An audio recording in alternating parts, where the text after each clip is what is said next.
بسم اللہ الرحمن الرحیم۔ حضور صلی اللہ علیہ وسلم اور ایک ساحل کا واقعہ۔ حضرت عبداللہ بن عباس رضی اللہ تعالیٰ عنہ سے روایت ہے، کہتے ہیں کہ حضور صلی اللہ علیہ وسلم کئی راتیں بھوک کی حالت میں گزارتے تھے اور آپ صلی اللہ علیہ وسلم کی اہل و عیال کو رات کا کھانا میسر نہیں ہوتا اور اکثر ان کی کھانے میں جو کی روٹی ہوتی۔ حضرت عائشہ رضی اللہ تعالیٰ عنہ فرماتی ہے، ہم اہل بیت نبوت اس طرح گزارا کرتے تھے، کبھی کبھی لگاتار 3 چاند دیکھ لیتے، یعنی مکمل 2-3 مہینے گزر جاتے اور رسول اللہ صلی اللہ علیہ وسلم کے گھر میں چولہا گرم نہ ہوتا۔ حضرت عائشہ رضی اللہ تعالیٰ عنہ کی بھانجے حضرت عروہ بن زبیر رضی اللہ تعالیٰ عنہ نے پوچھا کہ پھر آپ لوگوں کو کیا چیز زندہ رکھتی تھی؟ حضرت عائشہ رضی اللہ تعالیٰ عنہ نے جواب دیا کہ بس کھجور کے دانے اور پانی، البتہ رسول اللہ صلی اللہ علیہ وسلم کے بعض انصار پڑوسی کے پاس دودھ دینے والے جانور تھے، وہ آپ صلی اللہ علیہ وسلم کے لیے بطور ہدیہ دودھ بھیجا کرتے تھے اور اس میں سے آپ ان کو بھی دے دیتے تھے۔ بخاری و مسلم حضرت جابر رضی اللہ تعالیٰ عنہ سے روایت ہے کہ کبھی بھی ایسا نہ ہوا کہ رسول اللہ صلی اللہ علیہ وسلم سے کسی چیز کا سوال کیا گیا ہو اور آپ صلی اللہ علیہ وسلم نے جواب میں نہیں فرمایا ہو۔ بخاری ایک دفعہ کا ذکر ہے کہ حضور صلی اللہ علیہ وسلم اپنے گھر میں جلوہ فرماتے، اسی دوران ایک سوالی آیا اور آ کر عرض کرنے لگا، یا رسول اللہ صلی اللہ علیہ وسلم، میں فقیر آدمی ہوں، میرے بہت سے بال بچے ہیں، اللہ تعالیٰ کے لیے مجھے کوئی چیز عنایت کر دے جسے میں اپنے بال بچوں کے لیے گھر لے جا سکوں۔ حضور صلی اللہ علیہ وسلم نے اپنی جوزائے محترمہ حضرت عائشہ صدیقہ رضی اللہ تعالیٰ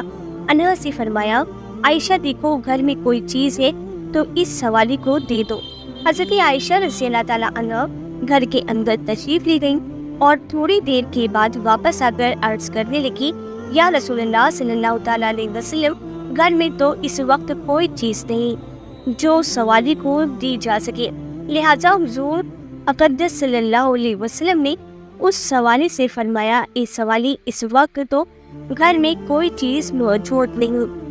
تجھے دی جا سکے، پھر کسی وقت آنا، اللہ تعالیٰ نے ہم پر کرم فرمایا تو ہم تجھے کوئی چیز ضرور دیں گے۔ سوالی کہنے لگا، یا رسول اللہ صلی اللہ علیہ وسلم، میرے بچے گھر میں میرا انتظار کر رہے ہوں گے، وہ آس لگائے بیٹھے ہوں گے کہ نبی رحمت صلی اللہ علیہ وسلم کی بارگاہ سے ہمیں کوئی نہ کوئی چیز مل ہی جائے گی، لہذا کشان نبوت میں سے اگر گھر خالی ہاتھ واپس گیا تو ان کی امید ٹوٹ جائے گی اور مجھے یہ اچھا نہیں لگتا۔ نبی کریم صلی اللہ علیہ وسلم نے حضرت عائشہ رضی اللہ تعالیٰ عنہ سے فرمایا کہ جاؤ ایک بار پھر دیکھو کوئی چیز کو لے آؤ۔ حضرت عائشہ رضی اللہ تعالیٰ عنہ ایک بار پھر اندر تشریف لے گئیں اور بڑی احتیاط سے گھر کا کونا کونا چھان مارا کہ کوئی چیز ایسی مل جائے جو حضور صلی اللہ علیہ وسلم اس سوالی کو دے سکے اور وہ در نبوت سے ناکام نہ لوٹے، لیکن کوئی ایسی چیز نہ مل سکی۔ حضرت عائشہ صدیقہ رضی اللہ تعالیٰ عنہ نے آ کر عرض کیا، یا رسول اللہ صلی اللہ علیہ وسلم، قسم ہے اس ذات کی جس نے آپ کو سچا نبی بنا کر بھیجا، میں نے بڑی احتیاط سے گھر میں دیکھا مگر اس کھجور کی گٹھلی کے سوا گھر میں کوئی چیز نہیں ملی، تو آپ صلی اللہ علیہ وسلم نے سوالی کو دے سکے۔ آپ صلی اللہ علیہ وسلم نے حضرت عائشہ رضی اللہ تعالیٰ عنہا کے ہاتھ سے کھجور کی وہ گٹھلی لے کر اس سوالی کو عطا کر دی اور فرمایا، اے سوالی، ناراض مت ہونا، کیونکہ میرے گھر میں اس وقت صرف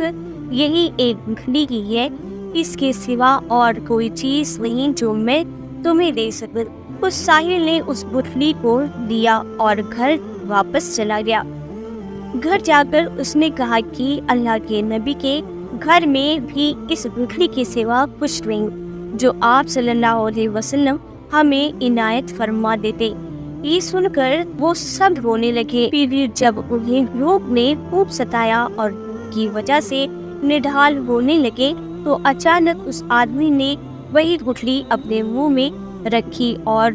اسے چوسنے لگا۔ اس نے محسوس کیا کہ اس گٹھلی میں سے دودھ اور شہد نکل رہا ہے، اس کے حلق میں داخل ہو رہا ہے۔ وہ کافی دیر تک اس گٹھلی سے دودھ اور شہد چوستا رہا۔ پھر جب وہ سیر ہو گیا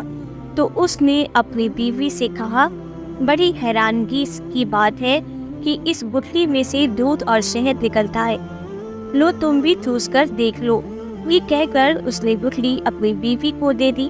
اس نے وہ گٹھلی منہ میں رکھی تو واقعی اس میں سے دودھ اور شہد نکلنے لگا۔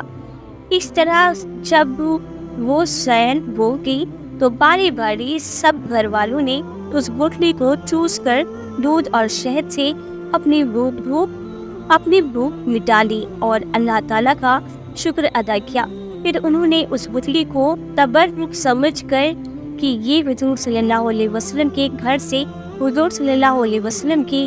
ہاتھ سے چھو کر آئی ہے، اسے کپڑے میں لپیٹ کر رکھ لیا۔